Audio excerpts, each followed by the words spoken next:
Good. That's awesome. What's going on, everyone? Welcome to episode 45 of the Bros Talking Soccer podcast. I am Dave, here with my brothers Christian and Matt to talk about soccer.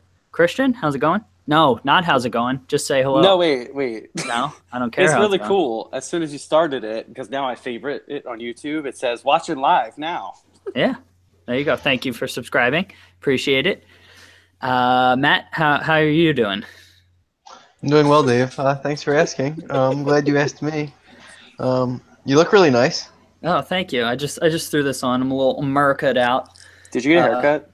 Pretty pumped for the match this. Well, not pumped, just more nervous. I'm just gonna. How'd they get your hair like that? Okay, moving on.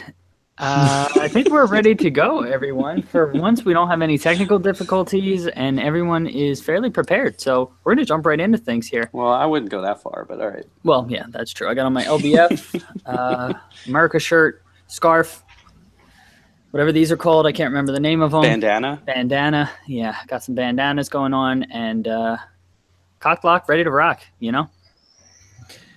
What's going on, everyone? Welcome to episode 45 of the Bros Talking Soccer podcast. My name is Dave Knittel, and I'm here, as always, with my brothers Christian and Matt to discuss stories from around the soccer world. Christian, how you doing today? I'm doing all right. I missed work for the second day in a row because I'm not feeling great, but we're powering through. Okay. Well, you look all right, so hopefully you can be healthy and get back to work tomorrow. Matt, how are you doing? Doing well, Dave. Thanks for asking. Yeah, no complaints. Good. That's great to hear, guys. How's soccer been going, Dave, or Matt? What? How's the soccer been going? Soccer's been. Oh, we lost last night. Oh. In the semifinals, finals. Yeah. Semis. Okay. I am soccer at school, Matt. Matt lost in the semifinals. That's all right. I'm doing okay, guys. Thanks for asking. I have been playing a little bit of men's league soccer, and I'm a little. Well, actually, it's co-ed. I'm a little bruised and bloodied, so I've been working from home today. But beyond that, doing pretty well. It's always good to get back out there and be playing again. Don't you always work from home? No, I go into the office. I have an office. You work by yourself. I do work by myself, but I go into a co-working space. Ooh, where there's other people fancy. with other startups. Yeah. So with that, Christian, do you want to get into our trivia question for this week? Sure, I'd love to. Let me pull it up for 1 second. Here it is. So my trivia question this week is in relation to the Premier League. It is that one player this season broke the all-time speed record in the Premier League. Did you guys see this? Oh, you already know. Yeah. Well, I'm going to ask what the speed was. So.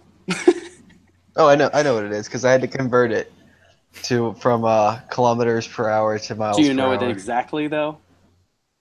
Yes. To the .00. Yes. Do you want me to list it right now? Well, No. Yeah. Now I need. Okay. No, just I'll give a guess. Listeners can give their guess, and then we'll review it at the end. All right? All right, fine. All right, so we'll think on that, listeners, and at the end, Christian will recap. We'll give our guesses. Matt will give the actual answer, and you can play along as well. So before we get into our topics here, just wanted to give a quick mention for Fan Futsal. So I am the founder of Fan Futsal. It's my startup, as we alluded to earlier. It's a simpler way to play fantasy soccer. So you select 5 clubs instead of 8 to 11 individual players for your weekly games. We have weekly games featuring clubs from the 7 major leagues across Europe and North America. A ton of fun, really simplified way to play fantasy soccer. If you're listening to this podcast, I have a feeling you'll like soccer, and with our game, makes everything a lot simpler, easier to play. Definitely go check that out at FanFutsal, FanFutsal.com. No games are this weekend for the international break, but we'll be back next week. And we just launched a really cool, awesome new feature where you can play in a multi-week kind of World Cup style tournament with friends and family in groups of 4, 8, 16, or 32. So definitely go check that out. Really excited about that. With that, let's get into our topics for this week. First one we wanted to start off with is Barcelona and what's going on in Catalonia. So for those of you that may not be following politically, geopolitics, Catalonia had a vote this past Sunday to separate and become independent from Spain. Barcelona exists in Catalonia, and there was a lot of turmoil caused by that. Barcelona ended up playing their match behind closed doors against Las Palmas this weekend, and there's been news coming out that both from Barcelona and from other sources that Barcelona could be forced to leave La Liga if Catalonia does become independent. Christian, what do you think is going to happen? Do you see a future where they could potentially leave, or is this all just kind of political posturing? I can see it possibly happening. I think it would be a huge mistake from the Spanish FA to let them leave. I think Madrid and Barcelona have to be together. It's just they are a package deal. They're two of the best teams, have the biggest rivalry in arguably sports. It is the most watched game every single year. I think it gets more viewers than the Super Bowl by a lot. By like 5 or 6 times. Yeah. So if you guys don't really follow soccer, you follow football, and you're listening to this for some reason, there you go. There's a little tidbit for understanding how big this rivalry actually is. Yes. All right. Yes. So, so Barcelona, I don't really follow all the politics behind it, the city, but it seems like there's a lot of oppression going on there from Spain's government, and they haven't really been allowed to vote on a lot of stuff. So I understand why they're doing it, and it's, I guess, only a matter of time before Barcelona, Espanyol, and Girona, are forced to really make a decision, or if the Spanish FA is going to have to make a decision.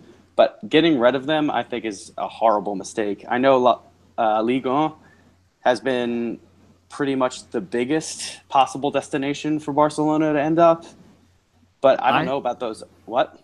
Somebody threw out the Premier League too as a possible. Yeah, I saw that. Yeah. I saw that this week, but it doesn't seem very likely or realistic that they'd be in the Premier League. I think England would be very unhappy to take them in. I think it'd be great for fans to watch another powerhouse team come into that league and make it even more competitive than it already is. But I just can't imagine they're going to go to England. I don't see them any way they end up in England either. Matt, what do you think about this whole situation? Do you see them leaving, or do you think that, they're likely going to stay in La Liga? As much as I would like to see them leave, I don't think they will leave. I think it would be really interesting to see what they could do in the Premier League. Mainly because, Messi, could he do it on a rainy night cold, at Stoke? Rainy night. Yeah. And we could find that out if this happens. But, I think it's more of just me being curious to see how good they would be in another league. But I don't think it makes sense for them to leave, especially with the rivalry with Madrid and the amount of viewers it brings in and how big they are for the Spanish league. Yeah, I don't see them leaving. I don't see it making sense for Barcelona or for La Liga to have them leave. It would be interesting. So the other rumored destination is Serie A, because Barcelona, where it is geographically, is pretty close to France and Italy. So they could jump to Serie A. I would find it fascinating if they move to either Ligue 1 in France or Serie A. No way they end up in the Premier League, but I still think that they ultimately end up in for long periods of time. There's been, for the last 5 years, I would say, there has been a kind of dominance in those two leagues by one team, other than Monaco finally ending PSG's reign. PSG, obviously, are back to that top, and they're going to run away with Ligue 1 again this year. Mm-hmm. And Juventus have just run the show. I think it's more competitive this year, but having a team like Barcelona might help those leagues more than they can imagine right now, to make it more competitive. Yeah, it'd be good for those leagues, but I just don't see La Liga it'd be foolish for La Liga to let them leave. Yeah, exactly. So let's move on, Christian. I don't know if your mic keeps hitting your chest or something, but it is something is rubbing. There we go. That's better. Thank you. Let's keep this thing moving and go on to Germany here. And Carlo Ancelotti has left Bayern Munich. I believe he was fired. There were some reports that he may have left voluntarily, but I think by all accounts he was fired. And they lost. They've gotten a slow start in the Bundesliga, and then they lost 3-0 to PSG. Since come out that Jupp Heynckes. Is that how you pronounce his name? Heynckes, I'm pretty sure. Yeah, has come on. He's their coach their manager that won them the treble a couple years ago, and he's 72 years old.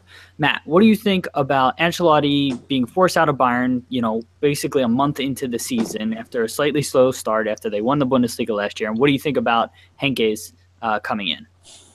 Yeah, so we talk about coaches a lot, and I feel like the general consensus for me is not to fire coaches in the middle of the year. Especially when you've had success under that coach and it's just a little rough spot. I don't doubt that Bayern are going to win the German league this year, or definitely compete for a top 2 spot if they don't end up winning. But I don't think Ancelotti should have been forced out. I think they're still in a good position to go through in Champions League. I mean, PSG has just spent so much, and who criticized? Was it Lewandowski that criticized the spending of the club recently? Yeah. Lewandowski criticized Bayern spending, just to clarify. Yeah, that's what I'm saying. Yeah, so maybe something they were upset when they actually played at PSG, and they maybe blamed Ancelotti and see like what spending did this summer. Maybe that had something to do with it, but from my point of view, I didn't like the firing of Ancelotti. Okay, but what do you think about who they replaced him with? Would you have gone with another manager, or? He knows the culture, and he was successful there. So I feel that was a good fit. I think it's different than like Bruce Arena. Like, I didn't like when we hired back Bruce Arena because I don't think he was. Well, he was also removed for longer, and I don't think he necessarily is the best fit for what our talent is right now. But I'm not making this about America, but okay, I think it's a separate discussion. I think he'll be all right. Yeah, I think he'll be all right there. Okay, Christian, what about you? What do you think about this whole situation? I hate everything about this situation. I think it's ridiculous that they took Ancelotti out of that position. He is probably a top 3 manager of our time since we've been following soccer. He's been all over Europe and winning pretty much everywhere he went. He is a top-class manager. Everywhere he went, his players loved him. This is the first time where it seemed like he actually lost the dressing room and the players. I don't really know what happened behind the scenes there, but I think the main issue is they never replaced Ribery and Robin, and even though they're there, they're aging, and they still think they're the stars of the show, and their age is finally catching up to them. It's quite clear they're going to need to bring in reinforcements in those areas. But he is a brilliant manager, and I think getting rid of him is a huge mistake. And his replacement is a 72-year-old man who has been out of the game for 5 years now. Yes, he was part of that team that finally ended Barcelona's domination in Europe, embarrassingly, and he really made Bayern a full-force machine in 2013. But I just think this is like Sir Alex coming back and taking over United. There's no reason at this point. They're out of the game for a while. Yes, they're brilliant, and they do know the cultures of the club, but you got to move forward. You can't go back, and that's what they're doing. Thomas Tuchel from Dortmund still doesn't have a job. He was available. I guess he's probably their next best bet. But, yeah, I don't think it's the wrong decision, but in my eyes, I don't think it was the best decision. Yeah, I think it's a step backwards. I don't have too much to add. I mean, I think you guys said it pretty well. I'm on board with you. I think too often managers are blamed and changes are made too early. And I think what this is signaling, so just to add on where I think Bayern's going, I think that it's definitely not a step forward, but what I think this is just a one-year thing, transition thing, and they're going to go after Nagelsmann, who's the manager at Hoffenheim. Nagelsmann, one of the brightest young managers in Germany. He's 30 years old and already highly regarded, and he has come out and said he would love to manage Bayern in the past. His wife and family just moved to Munich, and all signs are pointing to him probably going there next summer. So if they do that, then I think it's a step forward. But like you were talking about, Christian, and I think Matt, I can't remember actually which of you were talking about the aging players, but they haven't brought in the players to compete at the level that is expected at Bayern, and they do need to start bringing in those type of dynamic attacking players and holding on to them. So yeah, that's really all I had to say. Matt, anything else to add? Nah. Okay, Christian. I just saw that Klopp was another one they're trying to go after, and that would be a nightmare. But I don't think he would take over that job now. Yeah, I hope not. I don't think so, and I hope not. Just being a Liverpool fan. Although I heard Stevie G would be stepping in. It's too soon for him, in my opinion. He needs a little bit more weathering before he takes over. Yeah, I agree. All right, let's talk about Russia now. And I don't know if you guys saw this. We'll tweet out the link and post the article in the show notes. But Russia's hosting the 2018 World Cup, and FIFA has certain regulations on stadium size and seating requirements for host nations and for specific stadiums. And so Russia, one of their stadiums, I don't remember which one, it'll be in the article that we'll send out, basically was a dome structure. It wasn't fully closed in at the top, but it was circular and had the seats covered, so it couldn't really expand upwards. And so what they did basically is behind each of the goals, they cut out from the stadium and put in these giant terraces to double basically the stadium capacity from like 20 to 25,000 to 45,000. It looks like temporary seating. It looks absolutely ridiculous. Christian, have you seen these photos? What do you think about this strategy rather than building a brand new stadium, kind of doing this subtle fix and then maybe contracting it in the future? Well, they definitely don't have time to build a new stadium and have it tested out, so they didn't have an option there, in my opinion. I saw the pictures and I'm dumbfounded by how ridiculous it looks. I don't even think the top seats can see the field. It looks like the roof is blocking their view of the field, at least the far side of the field. How on earth was this allowed to happen? It should have never happened when they were building the stadiums originally. That's just poor planning. Yeah, well, I mean, that's, I think, par for the course on some of these events. Yeah, but that's ridiculous. If you're getting to host the World Cup, you better be prepared to host it and host it correctly and not make things like this happen late in the I don't even know what to call it right now. Late in the process. There's a word that I could use there. I was really struggling there. Yeah, I know. Trust the process. Yes. I don't trust this process. This was a poorly designed, flawed process here to build these stadiums. Yeah. All right, Matt, what about you? What do you think about this stadium, and what do you think about just, Russia's approach? So are they going to get rid of it right after the World Cup, like go back, or are they going to keep this? I would imagine they're getting rid of it. Not the entire stadium, but they'll reclose in the stadium and make it the way it used to look. Okay. Well, I don't know the cost of that, but that seems expensive. But I guess it's less than building an entire new stadium. And yeah, I just can't believe they didn't realize until a year before that one of their stadiums isn't up to capacity. I feel like that should have been something that was known the second they were accepted to host the World Cup. Yeah, but basically everything Christian said, they should know better. Yeah. So the only thing that I want to add, they absolutely should have planned better and been in a better situation. I don't hate the concept of, you hear about these stadiums in Brazil that were built for the World Cup and basically rotting, that they were built too big. They were built for this world event, and then local clubs can't use them because they're too big and cavernous. And I don't hate the idea of having stadiums that can be expanded and then contracted more for what the local team might need, and it may be more practical. This was just so last minute, so poorly thought out, and it just looks terrible. So again, I'm not against the idea of it. I'm more just against the execution of this, and it seems just really last minute.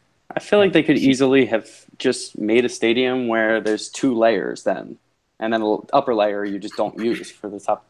You're talking about like hundreds an of ogre. millions of dollars. Like, they could have just made a stadium where there's an extra. You're talking about hundreds of millions of dollars, whereas this, I don't know the exact cost, but it's definitely cheaper. So, I don't know if you're comparing apples to apples there. I like apples to apples. It's a good game. Yeah. Okay. Matt, what were you saying? Said ogres have layers. Ogres do have layers. All right. So with that brings us to the end of our first segment here. You're going to hear a little bit of music, and then we're going to talk about fan futsal in our next segment. Stick around. My phone's dying. Yeah, we lost you. Hold on, I'm going to try and use my iPad again. Why don't you charge your phone? Because my charger Why don't sucks. you go over there and count something? Everybody love parfait. I jinxed us, YouTube viewers. I said we weren't having any technical difficulties. Everything was rolling right along, and now we got this. How do I join this one? Can I do that, or do you have to invite me? What? I sent you the email. I can't use the email. So what do you want me to do? You want me to invite you again? Yeah, I'm going to have to leave, though. Can I do that? Yeah, you can do that. All right. All right. Anyone on YouTube, bear with us here.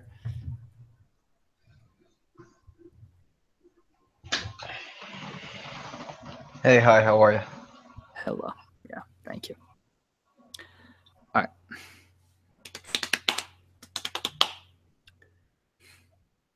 America.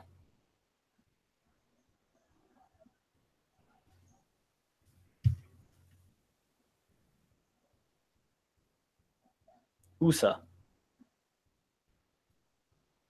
Oh, wow. Excuse me.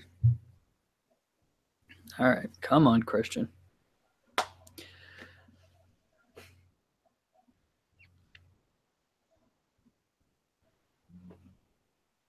So I'll give you a little preview. Anyone still watching on YouTube of what we're going to talk about. We're going to talk about Timo Werner struggling in the Champions League and the atmosphere at Besiktas. Then we're going to talk about Christmas Eve match in the EPL. And then FC Dallas fielding an ineligible player and may impact the playoff race. And then also discuss a little bit of World Cup qualifying for the U.S., some Premier League divisions, and then Sir Alex being hit in the face with some pizza. It did not work. Okay. So Christian's back. And we'll get going here in a minute. That's very annoying, whatever that sound is. So sorry, anybody listening. Christian, please stop that. I can't stop it. I have to.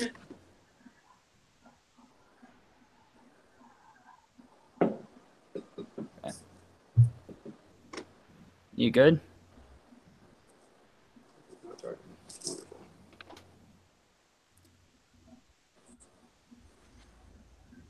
Wonderful. This is great. Can you please put the microphone, can you please put that in your ear and take out the other one? Oh.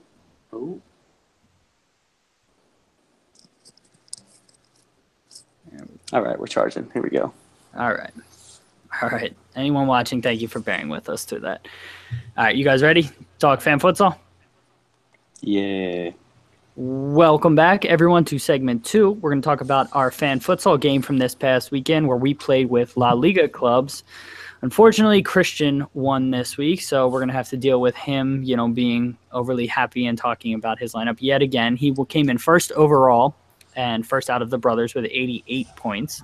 I came in 5th overall, second out of the brothers with 66 points, just barely edging out Matt, who came in 3rd out of the brothers, 6th overall with 64 points. Matt, you wanna go first? So we can save Christian for last because he's had a little bit of time previously to talk. So Matt, you want to talk through your lineup? Yeah. So me and Dave actually had extremely similar lineups. The only difference is what I put. Who was it? Levante? Yeah, Levante at striker. He had him at defense, so he ended up edging me by 2 points. But yeah, Madrid 2-0 win at striker was big. Sevilla 2-0 at goalie. That's about as good as you want. Maybe could have put them in defense, but still a good performance. The only thing wish I did different was Sociedad 4-4 at defense. Wish I had them up top. Would have got me a decent chunk of points, but you live and you learn. Yep. And so I don't have too much to add on top of it because I went with the same clubs as Matt, but I just went with a 2-2 formation. So 2 defenders, two strikers, and a goalkeeper. I got a couple points for Levante at defense, even though they lost 2-0. I was able to get 2 points, and that was the 2 points that separated me from Matt. So ultimately, at least I beat him, but we were both well behind Christian. So Christian, you have the floor now to gloat and talk us through your lineup. Sorry, you were breaking up a little bit. What position did I finish in? You came in first. Just keep going. Oh, okay. That's wonderful. Okay. Yeah, we're all very happy for you. I went with a 1-3 formation, a pretty standard position or formation that I use almost every week now. So I'm going to keep doing it. It's working out for me. I like those goals. We're going to keep banging them in. I went with Barcelona and Madrid this week, and I think that was a huge decision. It meant that I had to pick 2 very low teams because of it, but it didn't matter in the end because all of my teams performed. They all won, and it wasn't flawless, but it was a very good week. I scored 88 points. I had Barca, Madrid, and Villarreal all up front. They scored 8 goals combined. Really what you're looking for from 3 teams. Could have had more. Didn't matter. And goal, I had Deportivo La Coruña playing Getafe, and they gave up a goal, but they ended up winning 2-1. Not terrible from your goalkeeper. I'll take the points. And on defense, shutout, 2 goals, 19 points. Deportivo Alaves beat Levante, who you guys had. So it's just a good week all around. Yeah, I will say it is impressive that you're able to fit Barca and Real Madrid both into your lineup because that takes up well over half of your budget. So you made some good decisions. Alaves was a huge move because they have been terrible this year, and that was their, I believe, first win on the season. So very bold of you, but paid off. So congrats. Thank you. So this week we do not have fan futsal games, as I mentioned before, because it's the international break, but we will be back in 2 weeks with a German Bundesliga game that we will be playing. So look for us on the site. Join up. Again, fanfutsal.com. My username is dknitz11. Christian's is cknittel12, and Matt's is mpk8110. So with that, that's the end of our second segment. We're going to go to some more music, and then we'll be back with our third segment here. Stay with us. Dritte. We were talking before. I love that the third Bundesliga, so the Dritte Liga, is in FIFA. Yeah. Big fan. I am in Wiesbaden. That's who Wer Wiesbaden? Wer Wiesbaden. Oh, das ist ausgezeichnet. All right, cool. Are we ready to do last segment here? Speaking of German. Los geht. Los geht. All right. Welcome back, listeners, to segment 3, and we are going to talk about a little bit of Champions League, but specifically Red Bull Leipzig. So RB Leipzig, actually. It's not technically Red Bull. It's Rasenballsport Leipzig. Played Besiktas in the Champions League last week, and Timo Werner, the striker for RB Leipzig, had to come out of the match about 30 minutes in because apparently the atmosphere was too much for him. And so there's conflicting reports on if he was actually sick or if he was just overwhelmed by the atmosphere. But Matt, what do you make of this whole story? Do you fault Werner in any way? Is he, do you view him negatively, or is this just something that he had never experienced before? Yeah, well, he is 21. He's pretty young, so I guess that's the only defense I can really think of for him. But you're a professional athlete at this point. He's played against Bayern. He played against Dortmund. He's played in some huge matches. He's on the German national team now, scoring goals. So I feel like at this point, he should be able to adapt to the environment he's in. But he's still young. He'll recover from it. But I think he should have been able to deal with the atmosphere, I guess, better than he did. Apparently he was like physically, like his balance was off, because apparently like when your ears get messed up, and he may have sensitive ears, and apparently the stadium is exceptionally loud. I know you're laughing, but it like can completely throw off your balance. So if he gutted it out and just performed terribly because he physically wasn't in the right shape, so would you rather that than him recognizing that he's in, bad physical shape? I'm going to take myself out of the game for the team. No, yeah. I think getting subbed out was the right idea, but I don't think you should be shook in the first place. Okay. Like, even if he can't control it, like even if it was something that, I don't think any of us have ever experienced it because we've never been in that situation. But if you hear, like, so for instance, like me, I have a terrible fear of heights. And, all right, Christian, go ahead. What's up? No, you can finish first. So I have a terrible fear of heights. And so, like, when I get, in situations where I'm out in the open up high, like I physically just am not right. Like I can barely walk, I shake and all that stuff. And so, I would never try to play a game or something like that at that, I know it's a bad comparison, but I recognize that I just can't perform in that situation. And so, I can kind of sympathize with him a little bit, but I don't know, maybe that's, being overly nice to him. Christian, what would you like to add?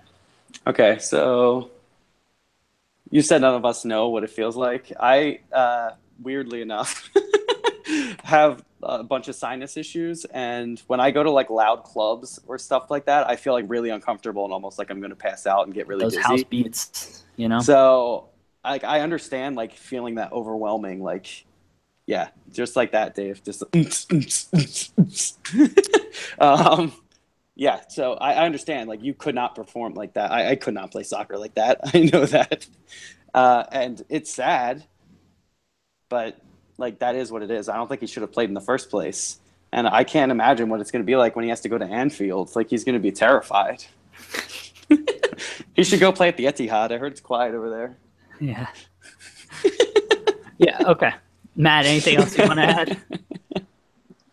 Too much I want to add right now. All right, so let's keep this thing rolling along, though. Speaking of England, and let's talk about their potential match on Christmas Eve. So I know it is Arsenal versus Liverpool is being rumored to be happening on Christmas Eve, as well as Newcastle and some other London club. I can't remember which one, so I apologize for that. But I don't think the Premier League treats, and England just as a whole, and a lot of Europe treat Christmas as like a sacred holiday, which, there's reason to. But in America, I think we play sports on Christmas and Christmas Eve, and it's not as big of a deal. But over there, it's this huge deal that a match may potentially be happening on Christmas Eve. Christian, what do you think about this match potentially happening on Christmas Eve? Do you think it's a big deal? Do you think that, they're professional athletes and they need to play? And what about the fans and any people having to work the match? What do you think about all that? I think it's ridiculous to have a game on Christmas Eve. I think that's one of the biggest holidays for families. And I think it's going to affect both the atmosphere at the games and people watching the game. I just think a lot of people are going to miss out on any type of match that's being played on a huge holiday like that, where you have other commitments, obviously. Okay, Matt, what about you? What do you think about it? Oh, that's cool. Matt, you're on mute. Oh, my fault. Yeah, so when the cars drive by, when I'm not talking, I try to mute it. Yeah, thank you. No, I appreciate that.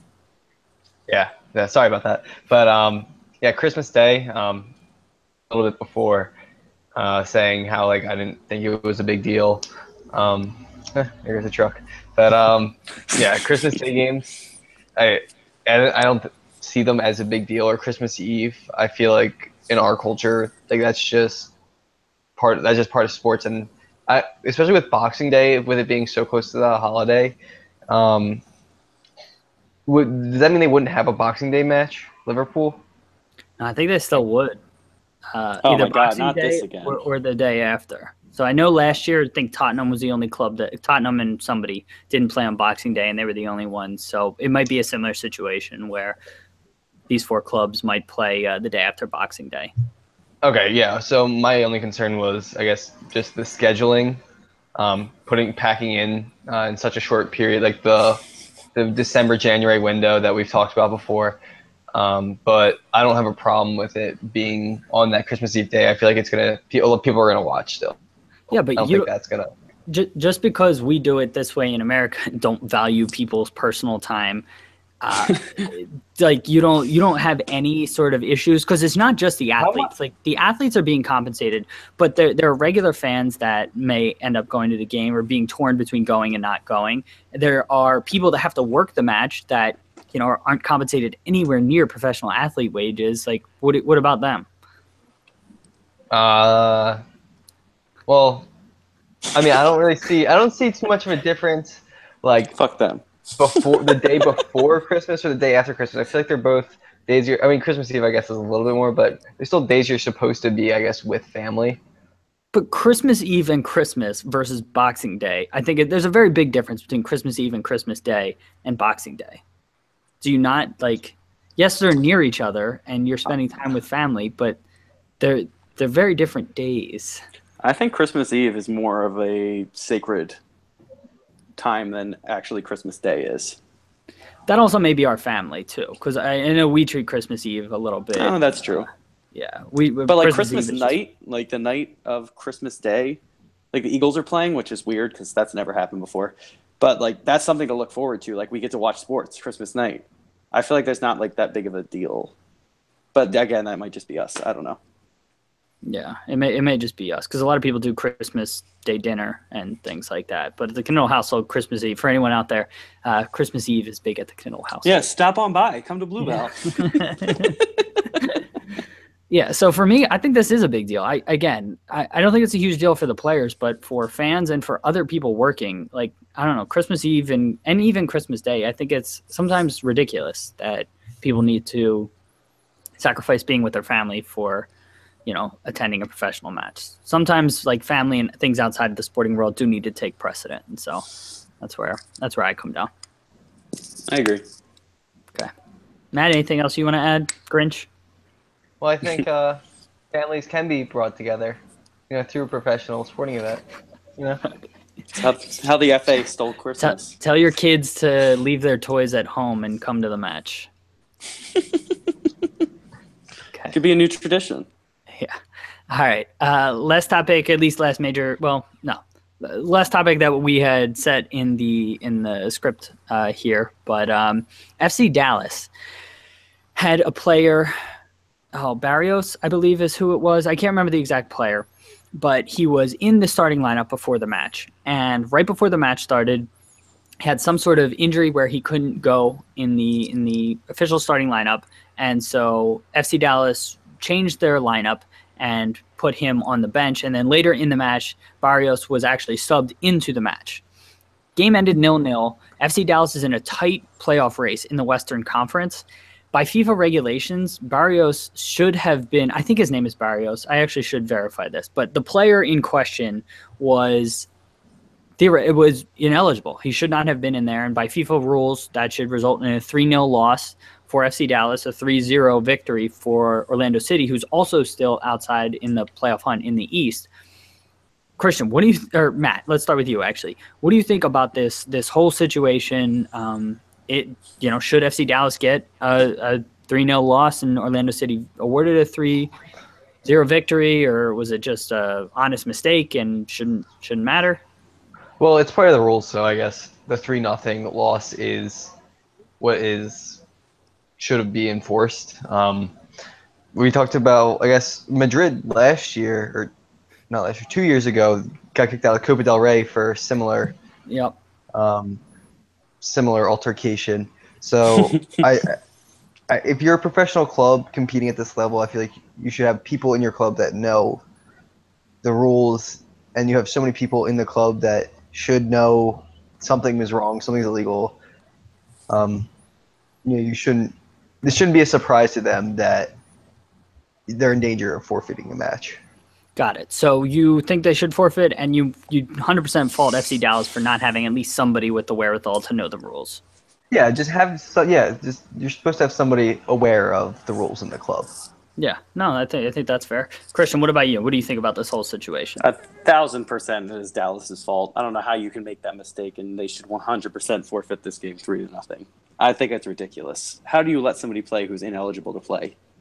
It's really not that hard to pay attention to. So it was an honest kind of mistake. So he was supposed to be in the starting lineup, and then injury, whatever, they said, all right, he can't go in the starting lineup. So then they just moved him to the bench. But I guess because of that, they had already filed their official lineup, and they can't change it. They can only take him completely out of the lineup for injuries. And so the Union actually were in a similar situation either earlier this year, where Chris Pontius was in the starting lineup, had an abdominal issue pregame, and so they took him out, and they actually only had 17 on their full roster. So I guess this does happen, but I can't say that I even knew. Did you guys know that this was I had no idea this was even a rule until this came out. Yeah, I didn't know it was a rule, but I don't think that it's our job to know it's a rule. I think that is somebody's job to know. Fair enough. And what do you think about the implications of it on the playoff race? I mean, makes things even more dramatic. It does, but I think FC Dallas are going to be fine, and I think that Orlando, I don't know how they're still in the playoff race at all whatsoever. I don't think FC Dallas are going to be fine. They're in complete free fall right now, and I think may miss the playoffs. We'll see. I just have faith in that club. I did up until about 2 months ago. They've just been something. Yeah, I feel like half of the teams in MLS have just fallen apart from the last 2 months of the season. The Red Bulls haven't won a game since whenever. I don't even know. Probably they beat the Union. August 12th, I think it was. Yeah. Yeah, so it'll be very interesting. There's only 2 match weeks really left. Most clubs only have 2 matches left. Handful have 3 matches left. So if you're not following, definitely be following the MLS playoffs, because there are some really interesting races going on for seeding. That was the end of topics that I wanted to talk about on our run sheet, but I have a bunch of others before we get to those. Christian, anything else you wanted to add? Don't believe so. Matt, what about you? Nope. All right. What do you think about U.S. men's national team World Cup qualifying? So this is a huge week coming up for the U.S. men's national team. It is our last 2 World Cup qualifiers. It is their last 2 World Cup qualifiers. I shouldn't say our. And if they get 2 wins, they're in. They're guaranteed a spot in the World Cup. If they lose and or draw either of the matches, they could potentially miss out entirely on the World Cup or come in 4th and have to play a playoff against either Syria or Australia. Christian, what do you think is going to happen? What do you think about the roster with them bringing Wando and leaving Fabian Johnson off? What are your just high-level thoughts? All right, so I want to say congratulations to England for qualifying today. I watched that game, and my roommate's English, so I'm hoping both of us end up happy at the end of tomorrow. I think that we're going to win tomorrow. I think it's a huge, huge game. I think we're going to pull through at home, and it'll make the second game far less stressful as long as we do that. But we have to see it out tomorrow, and I think that we will. Okay. So you think we will? What is your confidence level on a scale of 1 to 10? I'm feeling very confident right now. I'm saying 8 that we win tomorrow. 8 that we win. Okay. So I am nervous about it. I'll put mine at like a 6.5. I think we should win, but again, this team has just been so tough to predict, and it's rough for me. Matt, what about you? What do you think about the U.S. men's national team World Cup qualifying kind of coming up? What do you think is going to happen with their matches? And what do you think about the roster?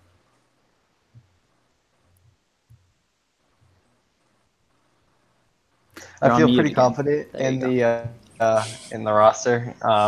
Tim Howard and Pulisic have both come out and said that they're not worried. I'm not worried. If Pulisic says so, I say so. All right. Yeah, I hope you guys are right. I am trying to will myself to be positive, but I am extremely nervous for these matches. So it'll be interesting to see what happens. Last thing I wanted to mention, did you guys see this story? I had never heard this before, but I guess back in, I think it was 2003 or 2004, Arsenal, right after their Invincibles year, was on like a 49-game unbeaten run. Manchester United beat them 2-0. And after the match, there was a altercation in the tunnel between Arsenal and Manchester United players. Cesc Fabregas was in the dressing room eating pizza, and I saw this. Stepped out of the dressing room, saw everybody just kind of pushing each other, and he decided for whatever reason to fling his slice of pizza into the fracas. Ended up hitting Sir Alex Ferguson in the face. And up until a couple days ago, nobody knew that it was Cesc Fabregas. Like with all the commotion and things like that, nobody saw or nobody could say for certain exactly what happened. 2 days ago, Fabregas finally came out and admitted to doing it. Didn't intend to hit Sir Alex. I don't know what he intended to happen, but that was just a really funny story. And we'll send out the link to the story at least. We don't have video of the incident, unfortunately, because that would be amazing. But yeah, that was funny. So with that was the end of everything. I want to talk about Christian. Do you want to give us our trivia question? I'll try to give my guess. Okay, so my trivia question is the fastest player in Premier League history had a record speed recorded recently. Do you know who that player was and how fast they were going?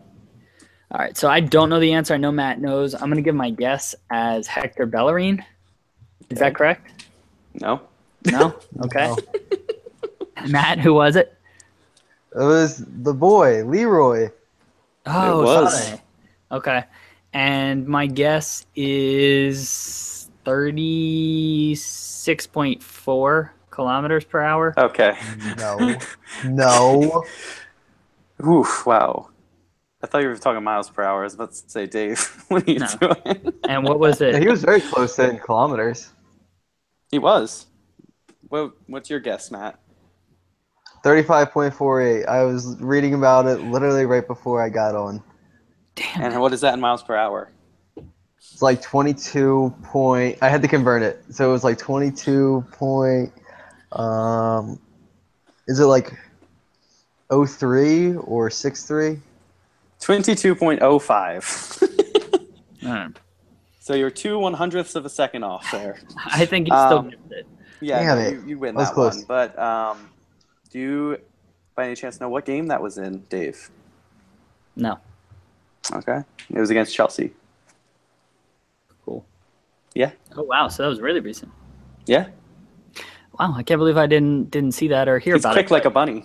Yes, he is. Okay. Well, listeners, thank you for sticking with us through all of that. Thank you for tuning in this week. We will have links to all of the stories in the podcast show notes. We will also tweet them out from our Bros Talking Soccer Twitter handle, which is @BTSoccerPod. If you want to email us and get in contact with us, our email is bros.talking.soccer@gmail.com. Website that everything was brought to you by is Fan Futsal, FANFUTSAL.com. Check that out. Check out our new tournament feature. It's really awesome. With that, let's go USA this week, and we will talk to you next week. See you, everyone. Bye. All right, YouTubers, thank you for sticking with us through all of that, and we will talk to you next week. Let's go USA.